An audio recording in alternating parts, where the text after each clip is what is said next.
Hi, this is Scott Trout, CEO of the domestic litigation firm Cordell & Cordell. There are many life changes that can happen after divorce that make it difficult or impossible to uphold requirements of your divorce decree. The orders issued in a divorce are based on the facts presented at that time, but the circumstances used in issuing those orders can obviously change. If you feel a modification to your court orders might be necessary, talk to us at Cordell & Cordell. Contact CordellCordell.com, 1065 East Hillsdale Boulevard, Suite 310, Foster City, California, 94404.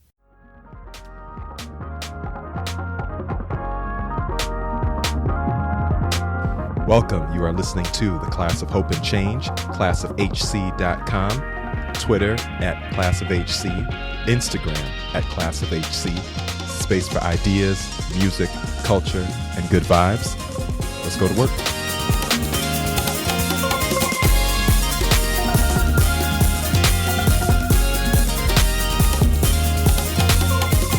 I am your host, Day G. Glad you're listening to this latest episode on the Class of Hope and Change podcast. Today we're talking with Jonel.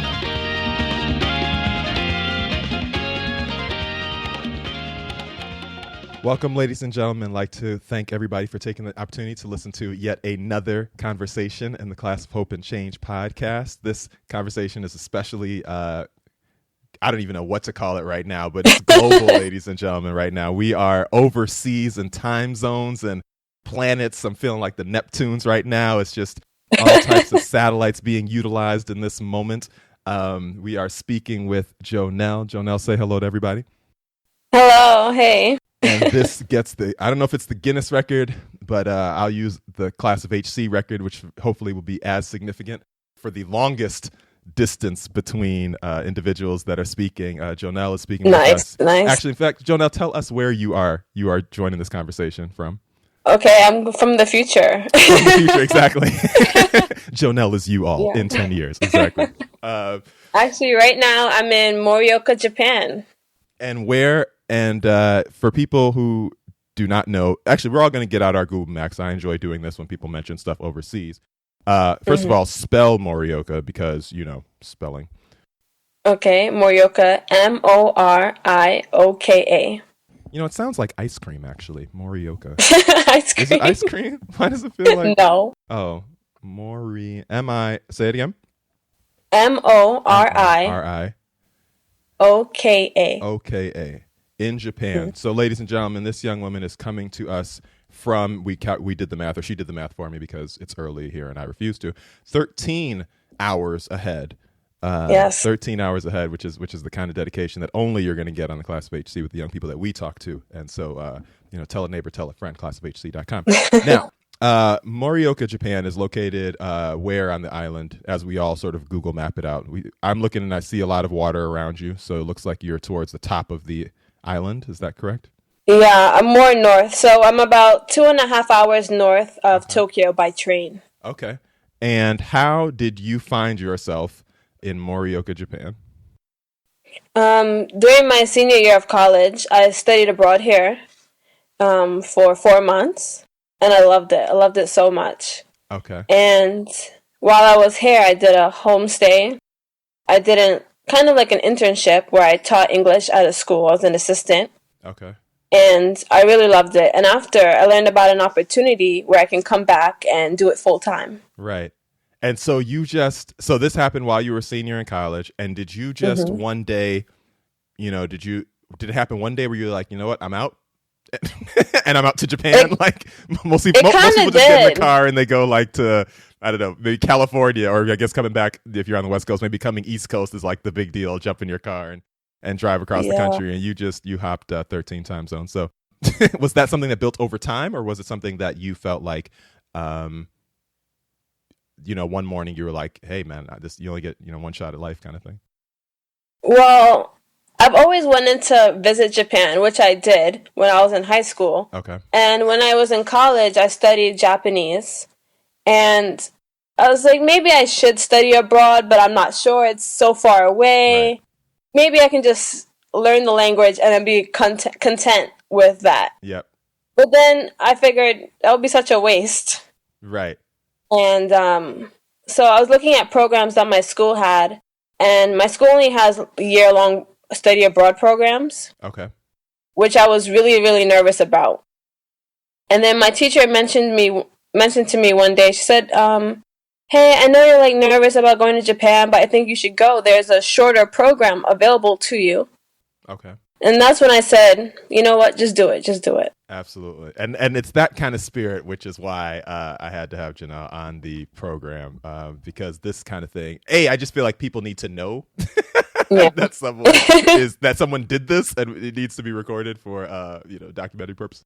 But so let's take a step back. I want to make sure we set the situation right. We're going to do you're going to give us, hopefully as we get to know you and your story and your life, I also feel it would be remiss for all the people who listen to this who may never set foot, in a place like Japan. We're going to try to get all the culture and some language and some things that people can walk around, at least if you're going to go front and eat sushi, at least sound like you know something. So we're gonna do a lot of that. I see you out here, people trying to act like you know something. So this young lady is actually in Japan. We're going to get our culture up. Okay.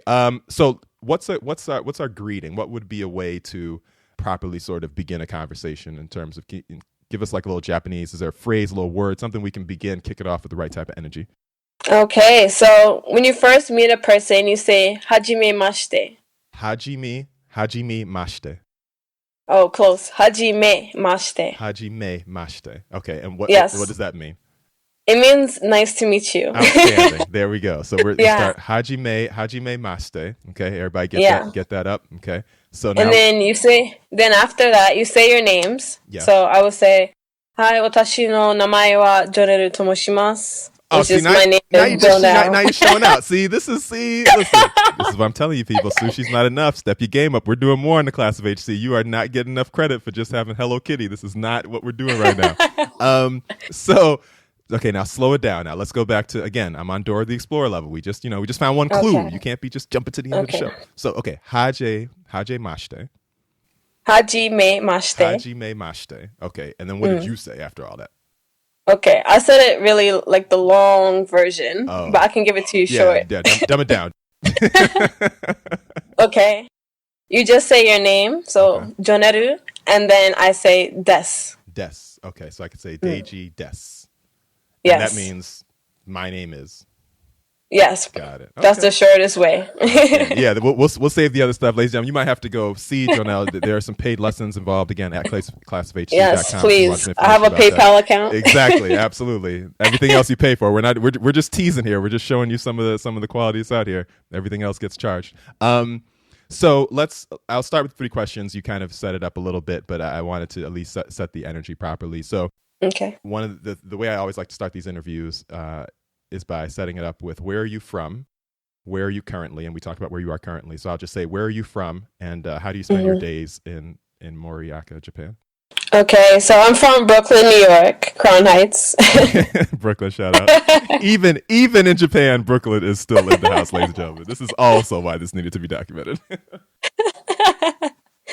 And yes, I'm living in Japan. And how I spend my days at work. I work 9 to 5 every day. And if I'm not at work, I'm either relaxing at home, studying more Japanese, cooking, or hanging out with my friends or my coworkers. Okay. Now, I heard in your voice, and I don't know if the listeners picked up on this, but that 9 to 5, I heard like the drag,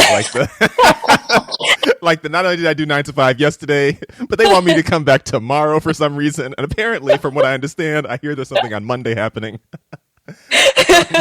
and it's funny because I think one of the things after like undergrad life is that you really, it's very hard to explain to people until you actually do it, is like what it means to get up and go to work every day.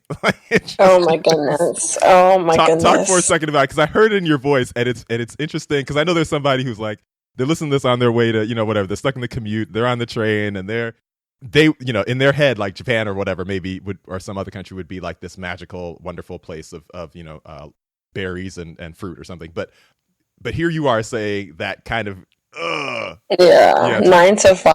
What's that been like for you? It's been a difficult transition, I guess, to be at a place for 8 hours. It is. Janelle's doing the math right now, ladies and gentlemen. And Actually, I have it easy because the coworkers, my coworkers, actually are there from early till nighttime. Okay. So sometimes my teacher will be like, "Yeah, I was here at 2:00 this morning." I'm like, "What?" Wait a second. Why are your coworkers at work all day? I don't know. Are they allowed to? I don't know. do we need to get some free coworker T-shirts jumping off? Does this need to become a global movement? What's happening? That's very. No, they always talk about how they're there from like 2 a.m. and then they're there after I leave. Wow. And is that like a dedicate? Like, are they like the super achievers? Like, are they just those kind of people? No, I think that's just normal. Okay, that work being that much of your life. Yeah, because on top of classes, homeroom, they have homeroom teachers in Japan. Okay. Which I think it's more than it is in America. Which the kids rely on the teachers a whole lot more. Got it. Okay. So they have to discipline the children. They have like so many responsibilities, and on top of that, they have club activities. Okay. Like in so like normal like sports club, chess club, whatever club. Yeah. Okay. But because in Japan, if you're in middle school, club activities are mandatory. Wow. So every teacher is like assigned to a specific club. Okay. And they have to manage the club. They're there when the team practices. Yep. When they go on away games, all that stuff. Wow. And so so it sounds like, I mean, it's like is it like the opposite of here? Like there are no helicopter parents? Like is that like is the teacher supposed to be everybody's super involved, super parent? Yeah, wow. I think so, yeah. And so it's just like there's so many questions. So I'll say that we'll stick to the work grind. We'll stick to the work grind. What's been the biggest adjustment for the people who are, you know, recent graduates, or, you know, maybe they're about to graduate in a few years from college or whatever, the army, or just from subsidized housing under their parents' situation. What's like the biggest the thing you had to adjust to sort of this everyday stand on your own too and work and eat kind of situation? The biggest surprise. The biggest adjustment is getting out of bed, actually. Literally, just literally getting out of bed.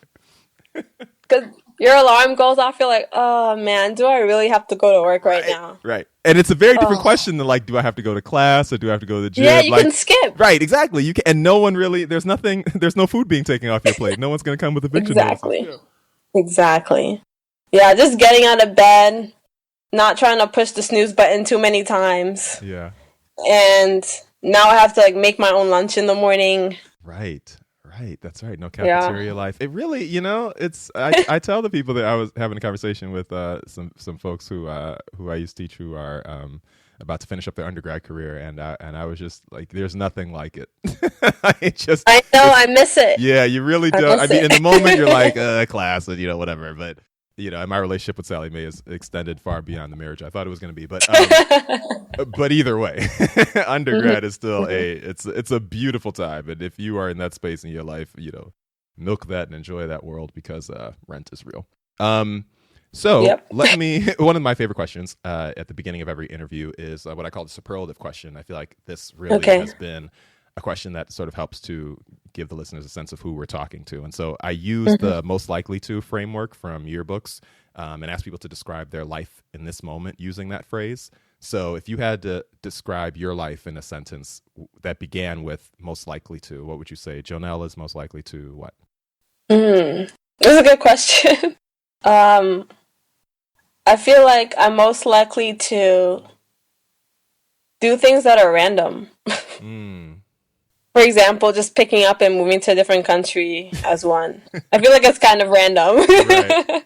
Where does that, like, are there levels to random? Because, like, that, again, is I mean, that's, extreme's not the right word. People do it all the time. But that is definitely a step that a very small percentage, you're in the 1% of sort of people on the planet. Yeah. Right? Has that been something, like, I mean, at 2 years old, did you start, I don't know, throwing the G.I. Joe doll backwards or something, or like were you like the kid in nursery standing on the other side of the Foursquare? Like where did the randomness begin, and, you know, or did you just sort of come into it one day?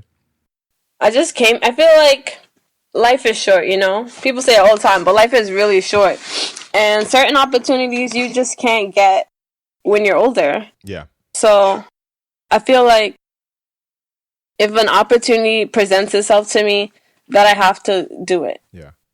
Yeah. No, and I agree. And I think, I think it's funny that one of the things, and this is one of the reasons why I wanted to have you on, because, well, the whole, that YOLO movement frightened me for multiple reasons. But as always, once the culture gets a hold of it, some frightening things happen to the what was originally a beautiful idea. But I think this idea, sometimes we limit ourselves to what life is short means. So people say life is short and then do like short-term moves. Like, so life is short, so let me like blow all my little paycheck money on this thing, which do what you need to do. I'm not here to judge. But you know what I mean? That really wasn't what they meant, right? Like they wanted to. So but it sounds like you're also thinking sort of big picture about like life, when you talk about like bigger experiences.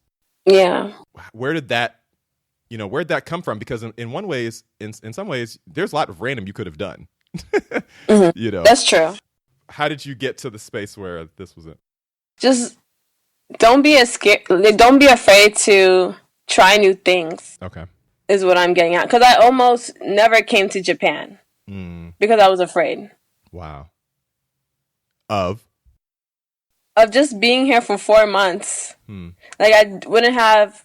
Because I did go away for college. Okay. But I could have went back home anytime I wanted to. I always had that option. Right. Going to a different country, I don't have the option of, let me go home for the weekend. Right. Mom, come get me. Right. Yeah. Yeah. No, it's a powerful thing. And I think, whether or not people's particular life path takes them across the world, I think there is a moment, like those moments in life where you take that step from which there is no quick step back, like you really have sort of jumped. And I think you learn something about yourself in that there are things that you learn about yourself in those moments of life that you couldn't get otherwise. And that's sort of part of, I think that life is short thing, which is really powerful, is that there's only certain things you can get when you step out there in a way that without the safety net, so to speak. Yeah. I'm curious about a lot of things, clearly, but I'm curious about like your social. Like, how does the social situation for you work when you're in Japan in terms of like, obviously you're still, you're at this sort of stage in life where you're right out of college and, people anywhere would be sort of meeting new people and making friends and going out and stuff like that. How does that, like, what does your social life look like? What is like, how are you making friends? Like, what is your, what's your world here? You've made this jump, you've taken this step. Yeah. Like, how do you build like a social sort of culture in your life? Well, in Morioka, I have a host family. Okay. From when I studied abroad. Okay. So they're the reason why I wanted to come back, because I felt so comfortable with them. And also, so that's that. And then I also made friends from when I studied abroad here at the university. Okay. So they're around. And regarding like my coworkers, we always go out and like have drinks and stuff. Okay. And are you the only American person in the group? Yes. What's that like? Again, because like what I asked this because one of the things that, depending on the college campus you go to, and depending on the high school you went to, you can very easily live in a world where you make it all the way to 22 and never really actually sort of interact with people who don't fit whatever little sort of world of life you fit in. Yeah. And so, people have trouble even, so people even go for happy hours at work. And even then that looks like high school, right? So very rarely, if you're not intentional, very rarely do people even have sort of cross experience with people who are different in any sort of different way. So here you are, literally the only American. So just for everybody out there who thinks it's a big deal that someone else, whatever, has a different cultural background, you are literally the only American. Your first language is different. And here you are in Japan. Were you apprehensive? Like, are there times when you like watch yourself and you're like, can I tell this joke? Like, or like, like you're translating into a different language. Like, how does that work? Would it be funny? Yeah. Like, how does that work when you're sort of in a natural, it's one thing to sort of be in school, but like you're in a social setting, you're out or whatever, and someone says something. Like, do you feel like you still have to like perform as like the, good American exchange student and not, and not get Obama called at 2 a.m. in the morning? Obama. Well, when I hang out with my coworkers, I feel like it's a little different because I'm not fluent in Japanese. Okay. So sometimes it's really hard to like pick up on what they're talking about. Got it. So I'm just sitting there smiling like, oh, okay. Right. Can you understand? Can you understand better than you can speak it? Yeah, I think so. Yeah. Okay. So it's definitely easier to hear than it is to speak. Because also I'm not very confident in it. Okay. So it also makes it a little more difficult. Got it. But at least you understand enough, like if shade was being thrown, you would catch it. This is really the essential question I'm getting at. Is Brooklyn being disrespected and not aware of it? Have you found it to be, because again, I think there's a perception, I don't know if it's correct or not, of some aspects of Japanese culture, which is that, or at least that I've heard, is that they sometimes may not always be as welcoming to foreigners once you get past the sort of 1 week tourist take pictures stage. Have you found that to be true, or have you found people to be as welcoming as other people anywhere on the planet, so to speak? I think here people are more curious than closed-minded. I feel like if you go to Tokyo, there are so many foreigners there because it's a big city. People are like used to it. But here, there are not that many foreigners, not many tourists come through. Okay. So I think every time someone sees me, they're like, whoa, what's going on? What's about to happen next? Yeah, actually, I have a friend here who's actually from America too. And she says she loves walking behind me to see people's reactions. Because I also have my afro going on, so people are just like, what's going on here? Right. I can imagine that. Give us a sense of it. I don't even want to pretend. Give us a sense of, like, take us into, you step out, it's a Friday evening or whatever, you know, you've got your natural, very nice, by the way, very nice situation. Thank you. So she's got her natural, she's out here. Like, give us a sense of what you see as you hit, like, give us a feel for that, for people who've never been in that kind of an environment. Is it like do people think you're Beyonce? Is it, do people want to stop and touch it? Do people like, is it a celebrity thing? Is it like, who's that? Like, what kind of energy are you getting? I don't know. I just get a lot of stares, mostly. Okay. I think they're more confused as to like why I'm here. They woke up that morning like, oh, everything's gonna be normal, gonna be the same. I just came out and ruined their day. Did her Uber car break down, this poor child? She was trying to get to the airport. Yeah, I don't know. I get a lot of stares, but I'm used to it now. Wow. And especially if someone hears me speaking Japanese, they're like, "What? What's going on?" Then they just like go back to their house. You are the future, right? We're not coming back out until she leaves. Exactly. I never thought about that, but I can imagine like that's what I think about, like someone's grandmother probably, right? Who like been on the planet since like before, common air travel, who just for her, this probably is beyond like.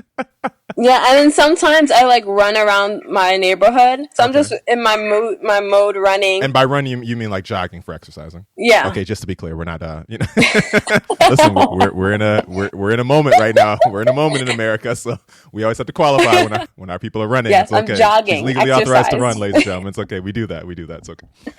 And then I see people just turning as I'm jogging. That's hilarious. Is there footage of this? I feel like America needs to see Jonelle running through. Like, I think that's a thing. So I'm going to put that out into the internet. Ladies and gentlemen, at Class of HC on all the social media. If you want to see that, we can, again, we might have to charge a fee, but we can get a little web series going of Jonelle runs through Japan. I will personally leave my job and come and film that web series because I think there's something there. So we might have to do that. I don't know any Japanese, which would make it even twice as funny. It'll be 2 lost people from the airport. I think that's a fascinating thing. It's because when I've traveled overseas, and maybe for most people who have, you do it in short bursts, and you do it in spaces, just like when people come to New York, they're in spaces where people they understand, they expect tourists, like you said, folks in Tokyo in certain sections. But it's a very different thing when you are in parts of a country where not only do they not expect tourists, but you literally are like, your physical presence is in itself something of amazement, right? It's a very it's a very, very interesting thing to have happen in your life. What have you learned in those moments? Obviously we're here and we may get to some of the, your impressions of what you think you're hearing from over here in the States, but obviously, young Black woman from Brooklyn, that in itself is a set of experiences, but to be in that space like you have been, and to step outside and to have people stare curiously at your presence, and yet to also make friends and to go out and to teach and to be putting together, constructing like a sort of full, substantial, three-dimensional life.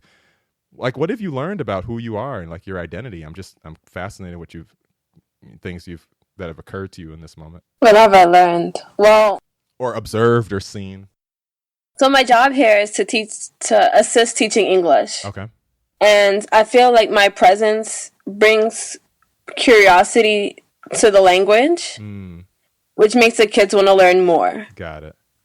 Which makes me happy. Right. Yes, every teacher's goal. Yeah. Absolutely. And so they ask, like, my kids ask me questions all the time about my hair or something. Yeah. Or like the clothes that I wear.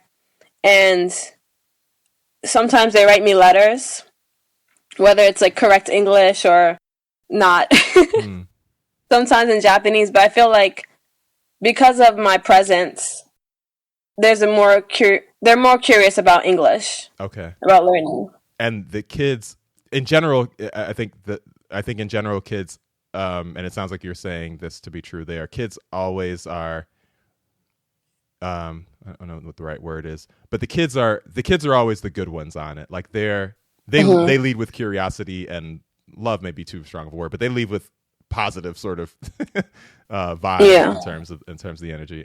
That's excellent. That's really, I think it's just so fascinating. And I think it'll probably be even more interesting when you do return to the States and sort of have these two experiences, to think about the kind of things that people concern themselves with here and the kind of things that that you have.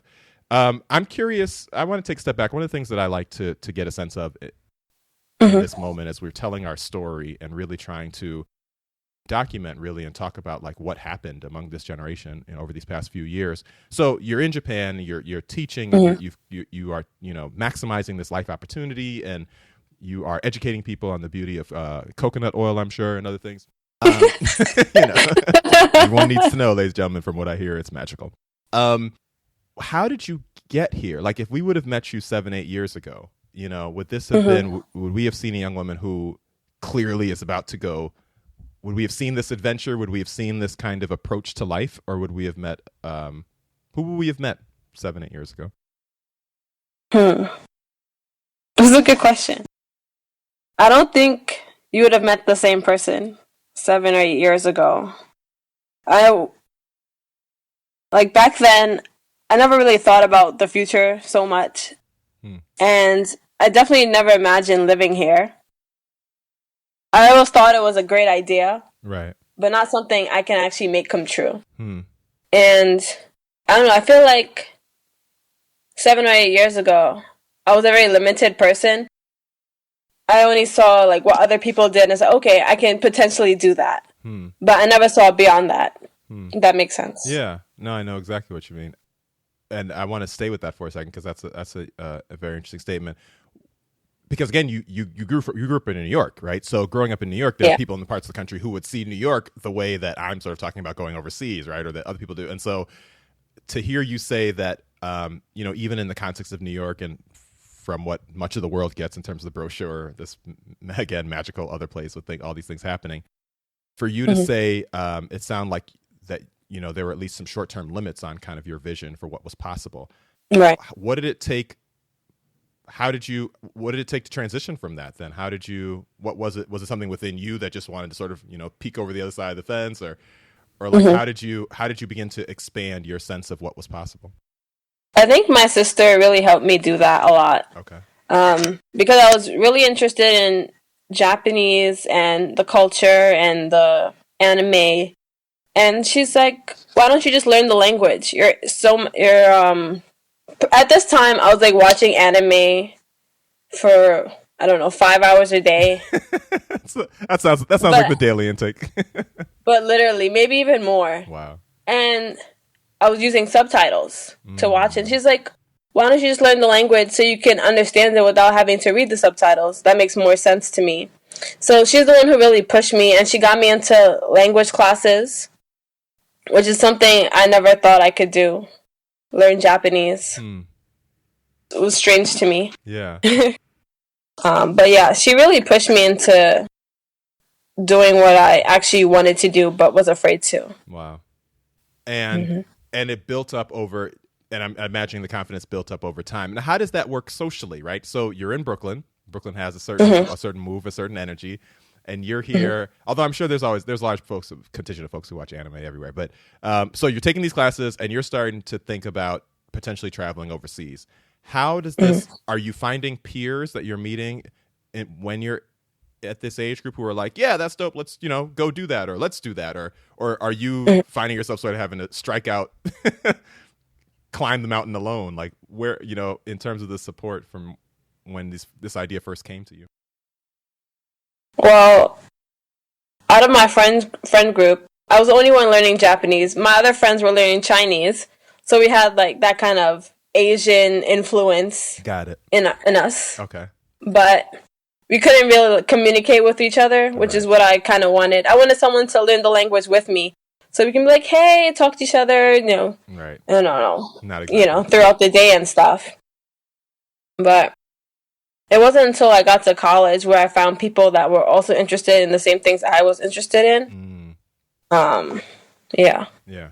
It is, and it's, the importance of that, I think, finding that community. Do you think you would have been able to take this step had you not in college found some folks who were on the same page? Like, do you think you would have been able to just run the whole thing solo and make it all? So yeah, well, I might have switched languages. Okay. I asked that because, again, I think that, one of the things that I think is important in this moment, particularly to those people, maybe you're not in college, maybe whatever your situation is, you're not Jonelle at this moment, but whatever your version of stepping out and doing something new, I think people think, because we sort of sell this thing right now, this sort of, iconic person on stage, this singular superstar, and everybody acts like it was just them, and so I think it's important whenever someone gives voice to, like, no, I needed a community of people, or a community of people helped, at least, in terms of providing the foundation for what I wanted to do. I think it's important when people say that. So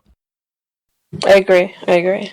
I'm curious about, like, how your perspective, and obviously you've shared a few things, but how maybe your perspective has changed just in the past few years that you've been there. Like, as you think back, maybe to when, maybe a couple of years back, in terms of things that were important to you, things that have your priorities and sort of, values might be too strong a word, but have the things that matter to you changed over the years, especially given this experience? Like, are you finding that you care more about certain things in life and less about other things, or have they pretty much stayed the same as they were when you left? I would say I care less about what other people are doing, in the sense that I won't let it hold me back. Like, someone else is doing this, so I can't do what I want to do, kind of thing.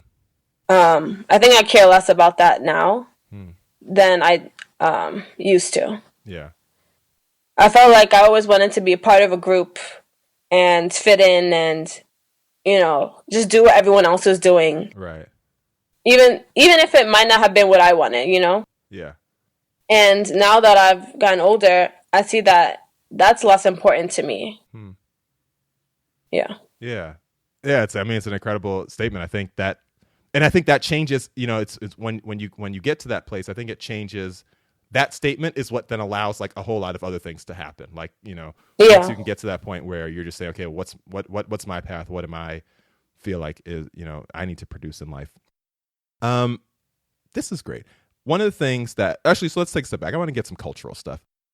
Okay. Give us some stuff. We'll get into it. So let's talk about food. Again, we have a perception here in the States. I would be remiss without getting into some of these cultural stuff. I think most of us, I'll talk about myself. Knowledge of sort of Japanese food and cuisine is limited to the offerings, sushi, exactly, that I happen to be able to afford. I acknowledge my income tax bracket is we're not there yet, but we're getting where we need to be. Stay with us here at classofhc.com. But like, what's the food that you found there that you really like that folks in the States may not even be aware is, like, good Japanese food that we wouldn't even necessarily be getting in our restaurants, but is really good stuff on a day-to-day basis? My favorite Japanese food is okonomiyaki. Okonomiyaki. That again sounds like ice cream. Why does everything sound like ice cream? I don't know. Maybe you want ice cream. Perhaps I should eat before I do interviews. My starved self. Okay, say it one more time. Oriyaki.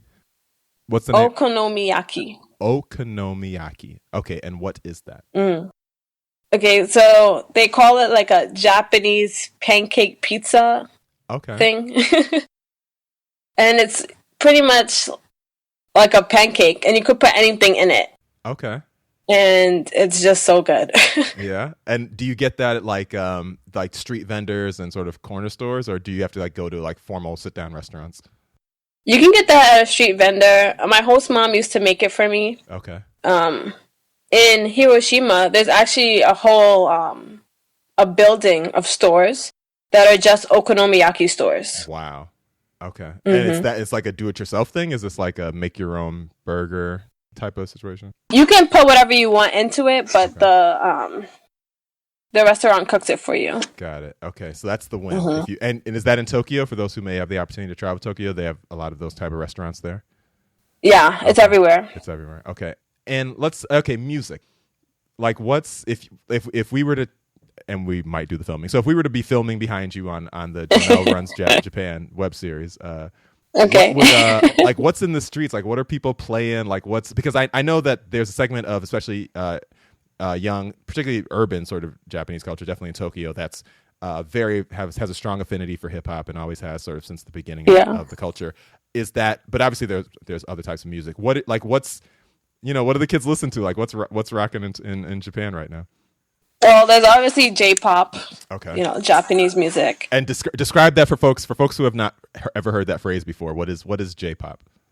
J-pop. J stands for Japanese, and pop like pop music. Okay. So. And is it pop music? And it sounds obvious, but it's a specific. Like, is it pop music the way like we think pop music? Ariana Grande, Taylor Swift, or I guess maybe Kanye now is pop music. Like, is it pop music the way Americans understand it, or is there something additional? Because I'm familiar with K-pop a little bit, and the packaging is very different than what we would think of as maybe One Direction or something like that. So like, is there something that Americans would find slightly different about the kind of K-pop music as opposed to maybe what we're used to seeing from our pop stars? For me, I think J-pop is more frilly. Okay, happiness and good times, Alice in Wonderland. Yeah, pretty much, pretty much. And they also have a lot of groups, which you don't have that many in American anymore. Okay. Like groups. They even have a group with 48 girls in it. 48? Wait a second. And they are... Yeah, AKB 48. What do they do? Like, first of all, how do you even get 48 people on camera? Or what do 48 people do? Like, I think they take shifts. Are they like a football team? Like one team plays offensive defense. Like 48 people. What do you need for? That is an entire stage. You don't even need 48 people to put on a concert. That is incredible. Or maybe you do. I know. I guess okay. So I guess maybe somebody drives the bus, somebody gets the luggage, somebody does the lights. That is an incredible. That is a actual NFL roster. Like that is amazing. What and I know. Do they all line up? Is it like the Radio City Rockettes? Like is it like a? They just sing and dance, and I think maybe only like 12 perform at one time, and then they switch out and rotate. Oh, but they're all part of this one group. The same team. Okay, got it. Mm-hmm. Is there a song right now? Like, what's your favorite sort of Japanese group song, whether J-pop or not? Like something that the people can throw in their. I'm trying to give people something they can throw in their playlist and just stunt on their other friends on over the weekend. Just have some different type of music people aren't ready for yet. Honestly, I don't really listen to J-pop because I don't like it. Oh, okay. Is there other type of stuff that maybe that you can recommend? Any tracks? It doesn't have to be J-pop. I don't know. That's Japanese. Yeah, give the listeners something for their playlist. There is a group called Seikai no Owari. Okay, and what kind of music do they do? It is J-pop, but not as frilly. Not as, okay. I think a little more hardcore. a little more street J-pop. Okay, a little more hood J-pop. Yeah, but they actually listen to a lot of American music here. Okay, and do they do what you were doing with anime? Like, do they listen sort of in translation, or are they singing like the words along in English? I don't think they know the words because I went into the store once and they were playing Fetty Wap. Yes. I'm good. This interview is officially they were playing Fetty Wap, and they don't have any censors because they don't know like what's bad and what's not. Oh, so like they're getting like the street uncut. Yes, this is so. See, ladies and gentlemen, this is what we're talking about. 2 hours north of Japan, where people don't even know what natural hair looks like, and yet Fetty Wap is there. This is the power of the cultures. We're gonna be all right, man. This is what I tell people. Yep. If Fetty Wap can make it to Japan, anything is possible. Ladies and gentlemen, Sky. And once I heard Bobby Shmurda playing. Wow. Yeah. A video or just the song? Just the song. I was gonna say if they're staring, if they think the presence of Jonelle is a shock, I would just like the poster of Fetty Wap and Shmurda to come up there for a second. Go to grandma's house with that artwork, that album cover. Yeah, so they listen to a lot of hip hop music. Now, are they turning up? Now we have to save this for a second. So, like, when Shmurda comes on, when Fetty Wap, like, do they? Like, I'm just like, give us a visual. Like, are people turning up? Are they walking by like it's elevator music? Like, are people kind of like Yeah. So I was when I first came, I was getting my phone. Okay. And so I'm in the phone shop. And Fetty Wap comes on. Of course. And my friends and I are like, what? What's going on here? Of course, because when you're in AT&T. And then the lady's just like fixing my phone all casually. And we're just like, what? Fetty Wap? And she's like, I like this song. Okay. Let me find And we're like, you like Fetty Wap? She's like, who? She doesn't even know who it is. She's just like, yeah, I like it. Yes. That's just so epic. That's so funny. Yeah. And so what do you has your musical style changed, or like what you like, has it been sort of as you're sitting in Japan, do you find yourself listening to different songs and different kinds of music than normally you would be listening to if you were like still in New York or back in college? Or you're still I have okay. Basically the same. I have iHeartRadio on my phone. So I'm listening to the New York channels, Power 105, all that stuff. Absolutely. So it's funny, and so Fetty Wap is still on, right? So he can't escape. Yeah, all the time. Absolutely. That is excellent. I just the image of walking into a phone store with Fetty Wap playing as elevator music is just that gives me hope. I actually now feel positive about the future. If Fetty Wap is going to be okay, then we're all going to be okay. We're going to get there. Final set of questions. This is great. One of the reasons, again, why I'm just super, super happy to have Jonelle on this project is, to speak to the wide range of what people are doing in this generation, which I think is important to document.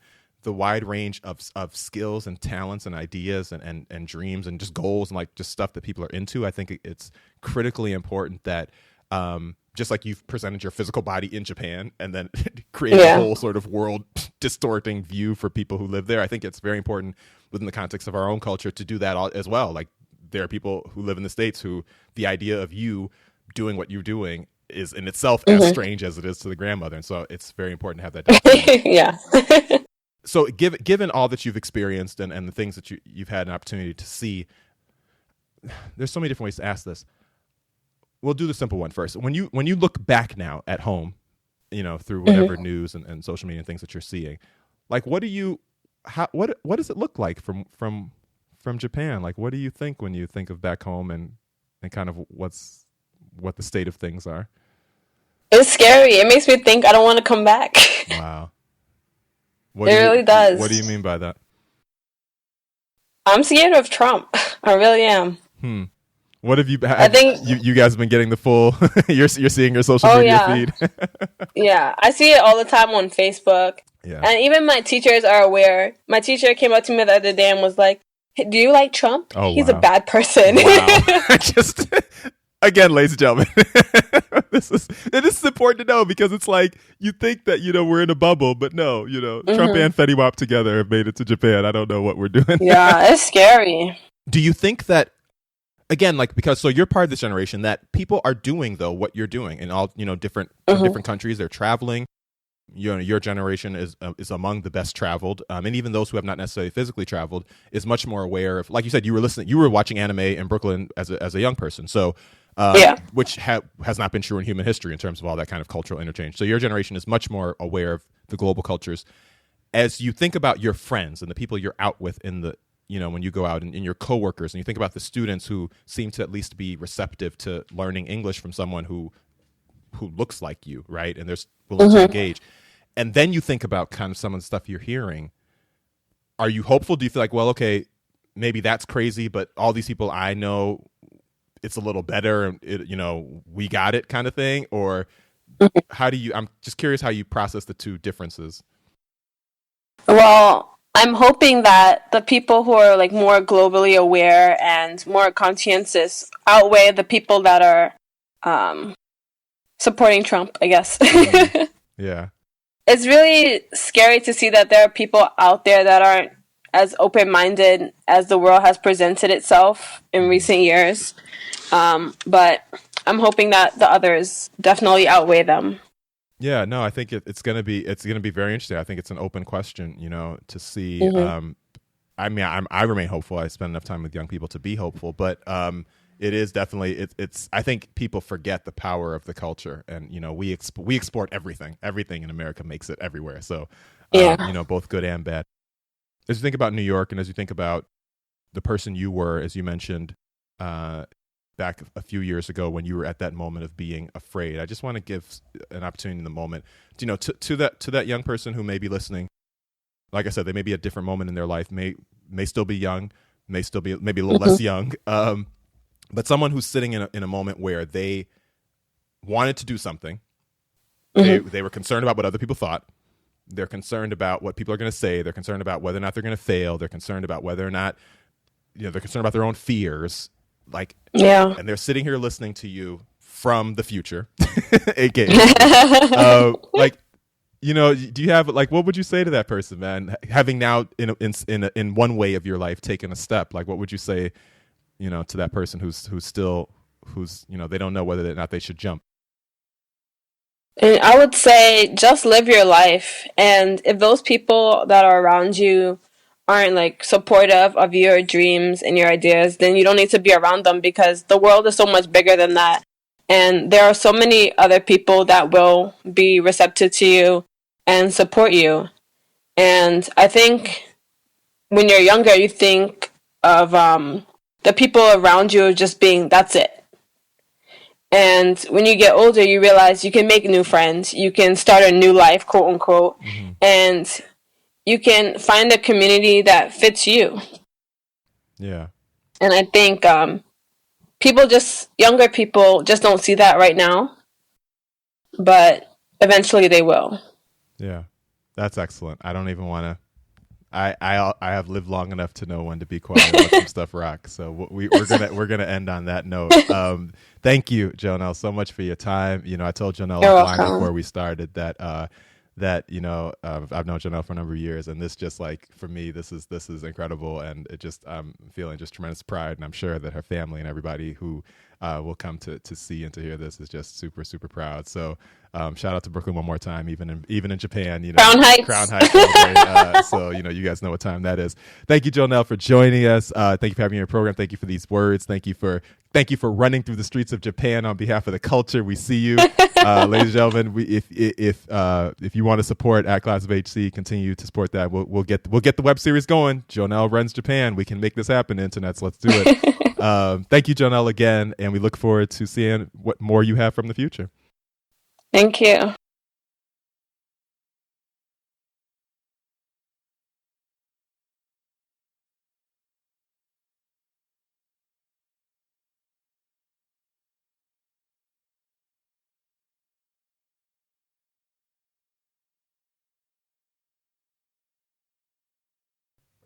Want to thank Jonelle for her time and for her story and for speaking with us all the way from the future, multiple time zones ahead in Japan. Hopefully her story has inspired a few of you all to take the jump and take the leap and try something new and step out into your fears and enjoy life, man, and maximize the moment that you've been given. And so in whatever way that looks, And we appreciate her for her time, and just continue to be impressed by the quality of young people that continue to contribute to this podcast and to this little movement that we're building.